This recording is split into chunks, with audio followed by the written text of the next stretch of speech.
ମୁଁ ଜଣେ ସାଧାରଣ ନାଗରିକ ହିସାବରେ ସରକାରଙ୍କ ଠାରେ ଅପିଲ ରଖିବି କି ନେକ୍ସଟ ଆମର ଯେଉଁ ବଜେଟ୍ରେ ନିହାତି ଭାବେ ସ୍ପେଶିଆଲି ଆମର ସ୍ମଲ୍ ମିଡ଼ିୟମ୍ ଏଣ୍ଡ ଏଣ୍ଟରପ୍ରାଇଜେସ୍ରେ ସେ ନିହାତି ଧ୍ୟାନ ଦିଅନ୍ତୁ।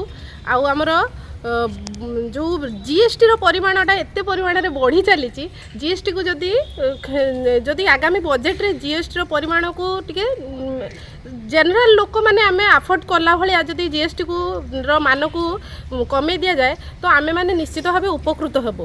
ग्रामांचल क्षुद्र शिल्पर जदि प्रोत्साहन जोगाई दि जाव साधारण लोक बहुत सारा उपकृत हेबे। तो आमे निश्चित गवर्नमेंट को अपील करूँ से बहुत सारा प्रतिश्रुति देइथिले तो ता भितरु किछि एई सब प्रतिश्रुति को रखिले आमे माने आम मानक भोटर यथार्थ पाई पारि बोली गवर्नमेंट थारे अपील रखी। आगामी भविष्य को दृढ़ करने अतीतर शिक्षा लाभ करी गोटे समर्पण मनोभाव नहीं कि केमिति विभिन्न वर्ग को संतुष्ट करा जाय परिबो तांकर विकास करा जाय परिबो गोटे निरंतर प्रक्रिया। साधारणतः देखापी गले आप देखु बेकारी समस्या आमर बहुत जोर से धरछि। कृषि एवं कृषक आर उन्नति हवा दरकार, बेकारी समस्या दृढ़ीभूत हवा दरकार, बजार समस्या दूरीभूत हवा दरकार। सबुठु गुरुत्वपूर्ण है शिक्षा, स्वास्थ्य एवं आमर जो गमनागमन रहा ए सब विषय भी सरकार ध्यानवान हवा दरकार। गोटे साधारण नागरिकटाके ताकू जमी कौन प्रकार से हैरान न हुए ए सब बाबद सरकार जत्नवान हवा दरकार। एजुकेशनल लोन ले 6% इंटरेस्ट एमती नौचंती तो गरीब पिला मन तो एते इंटरेस्ट दे परिबे ना, सब पिला दे पारे, गरीब पिला माने सेते हैरान हेबे से क्षेत्र रे जेटा कि बहुत असुविधा करूची। आ हम बजेट रे ए सब विषय टिके संशोधन करा गले आ किछि नुवा ऐड करा गले माने किछि परिवर्तन आसीबो।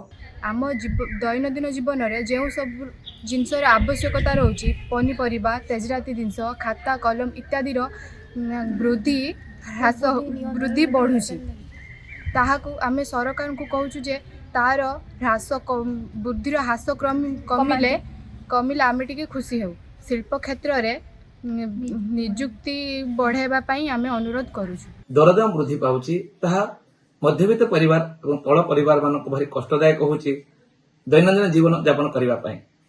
हे तो ऋण खाई ऋण आनी घी खाइबा अर्थ रे यदि आमे अधिक धन्यवाद स्वप्न देखिबा यह ओडिशा पई ग्रहणी हबने प्रति सरकार ध्यान देबे। द्वितीय प्रसंग होची हमर जो कोटा रहउची आदिवासी हरिजन मान पई रहू मना नाही तो प्रकृति जी हिताधिकारी सी पाओ। बाकी अन्य जो रही जाउछन्ती वर्ग रे ब्राह्मण क्षेत्रीय वैश्य अन्य जो रही तांको भी गुरुत्व दिया जाए कारण बहुत अभाव भितर सेमाने भी अच्छी जे माने एई कोटा संरक्षण स्थान पाई पार नहंती।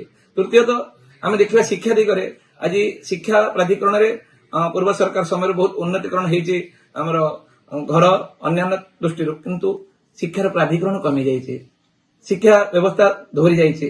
आज जो रेमुणार घटना गोटे प्रश्न हो आज विशृंखलित। चतुर्थ भाव में देखा गले स्वास्थ्य आज विपर्जय सरकार सब व्यवस्था करते सरकारी हस्पिटाल में सेमती सुविधा पाई पारुन साधारण वर्ग माने आम जाई प्राइवेट रे अत्यंत कष्ट पाउछु एवं बहु पैसा खर्च करबा पड़ुछु। कारण ए दिग प्रति बजेट टे स्थान पाया उचित, साधारण वर्ग प्रति अधिक गुरुत्व दिया जाऊ यही मु आशा करिबी।